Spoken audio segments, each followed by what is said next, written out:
Bonjour tout le monde. Eh bien, comme ce matin ça n'a pas très bien fonctionné et après avoir discuté avec différents professeurs, élèves, je me suis rendu compte qu'a priori la classe virtuelle avec le CNED fonctionne très bien, sauf de 11 heures à midi.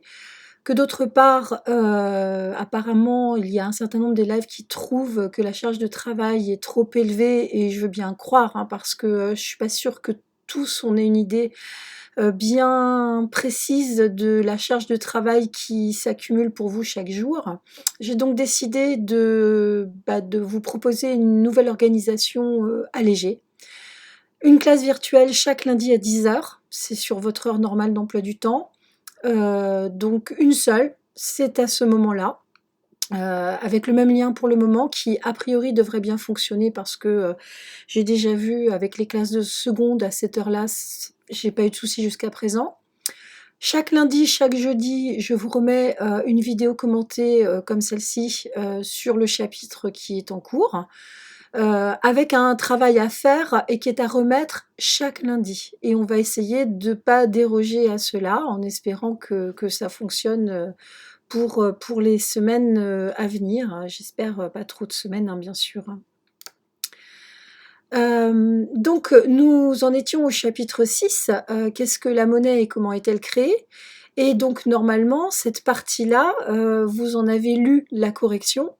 A priori, c'est une partie pas très complexe, hein, si vous avez des questions qui restent en suspens, bien, c'est précisément pour ça que je maintiens quand même au moins une classe virtuelle, par semaine.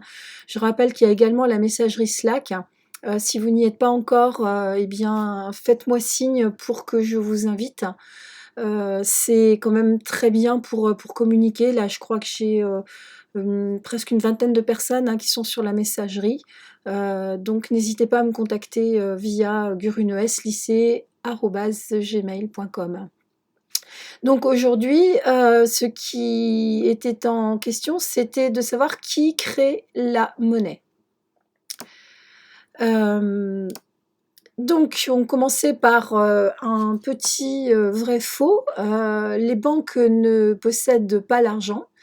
Donc, eh bien, c'est vrai, elles ne possèdent pas d'argent, curieusement. C'est-à-dire qu'en fait, on a souvent une idée on a une image depuis qu'on est enfant avec des banques et des coffres-forts qui contiendraient de l'argent.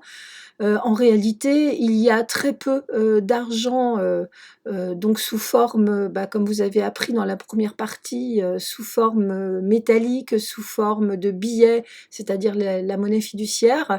Il y en a très peu dans les banques. L'essentiel, c'est de la monnaie dite scripturale, c'est-à-dire sous forme d'écriture dans des comptes. Le bitcoin est une monnaie comme les autres? Non, pas du tout justement, on va voir au fur et à mesure de ce chapitre à quel point le bitcoin n'est pas juste une monnaie virtuelle, comme on l'appelle rapidement dans les médias, mais quelque chose de fondamentalement, comment dire? Disruptif, c'est-à-dire une modification profonde de ce que c'est qu'une monnaie. Le gouvernement français peut fabriquer des euros dès qu'il le veut, l'UE peut fabriquer des euros dès qu'elle le veut, c'est faux dans les deux cas.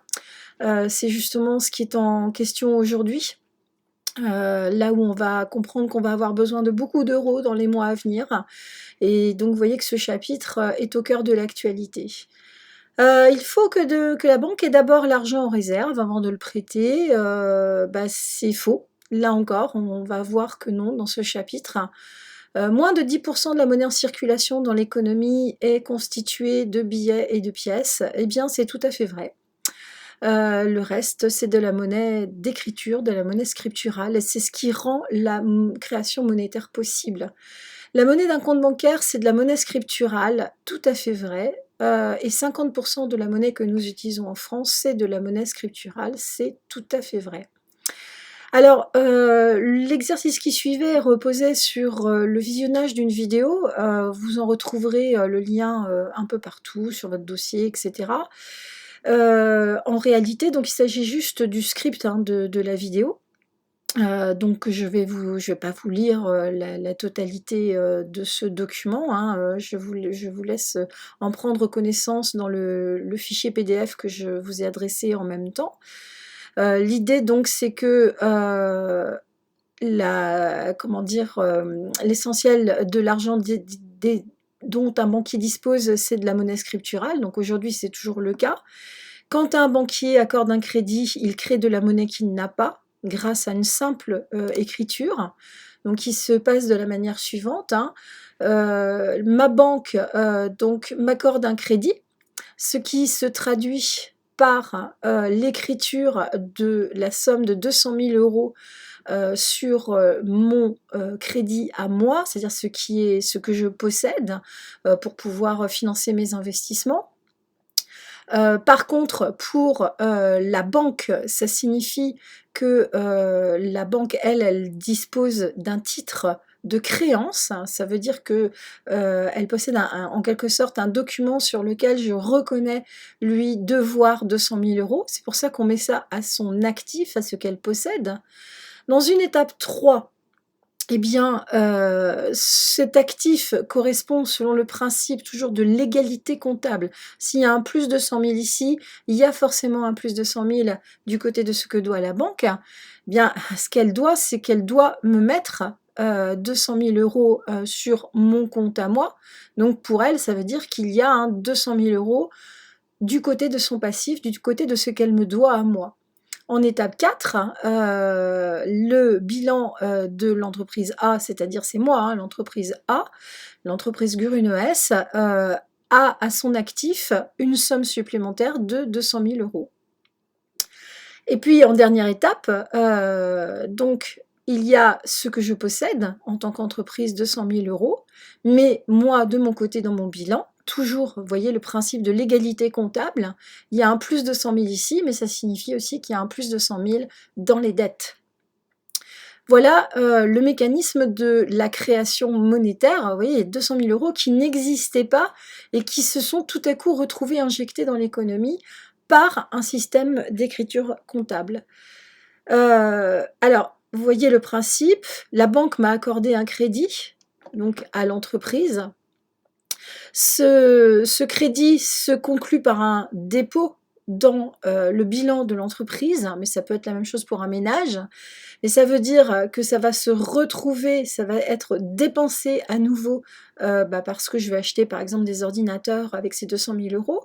Ça va se retrouver dans le système bancaire, qui se retrouve ainsi avec finalement des fonds de garantie qui lui permettent de reprêter des crédits. Et ce qui explique la phrase « les crédits font les dépôts ». C'est parce que la banque m'a accordé un crédit que j'ai eu un dépôt de 200 000 euros.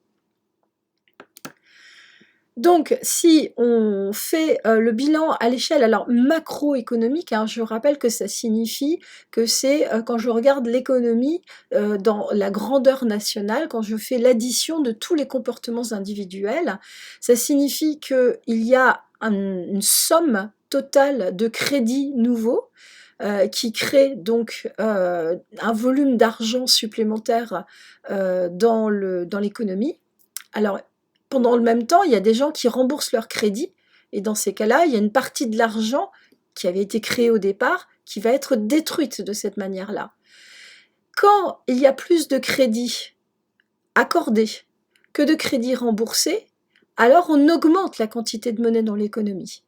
Ce qui signifie d'autre part qu'on va avoir plus d'argent à dépenser. Ça va probablement être ce que les gouvernements ils ont déjà commencé à le faire, déjà au niveau de la zone euro.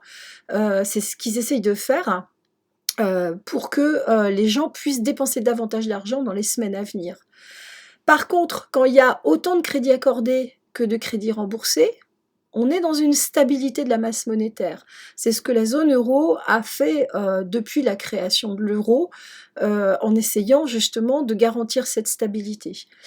Par contre, on peut être dans une situation où les flux entrants, c'est-à-dire les nouveaux crédits, sont très inférieurs aux crédits qui sont remboursés. Et là, on a une diminution de la masse monétaire. C'est probablement la situation dans laquelle on est en train d'entrer, puisque les gens aujourd'hui sont pas vraiment en train de demander des crédits. Par contre, ils continuent à en rembourser. Et le problème d'une réduction de la masse monétaire, c'est que ça veut dire qu'on a moins de pouvoir d'achat, qu'on va pouvoir moins dépenser, moins consommer, moins investir. Les entreprises pourront encore moins produire, encore moins embaucher. elle risque de faire faillite, c'est un risque de déflation et c'est le risque que nous avons là dans les semaines à venir. Là, pour la suite, c'est justement en texte finalement le résumé de ce que je viens de dire, donc je vous laisserai prendre le temps de vous mettre en pause et de lire ce résumé. Donc, si on résume, la création monétaire, c'est bien l'écriture de nouvelles sommes d'argent sur des comptes. Le crédit, ah pardon, décidément, excusez-moi, le crédit conduit à une création de monnaie. BNP Paribas, c'est une banque de second rang, ce n'est pas une banque centrale. La monnaie donc est créée par les banques de second rang essentiellement. Le crédit entraîne de nouvelles sommes d'argent sur des comptes. En ce sens, les crédits font les dépôts. C'est l'argent créé par les crédits qui circulent dans l'économie sur différents comptes en banque.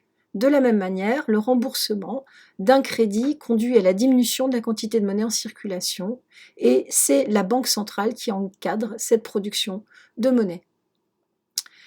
Voilà, c'est fini pour aujourd'hui.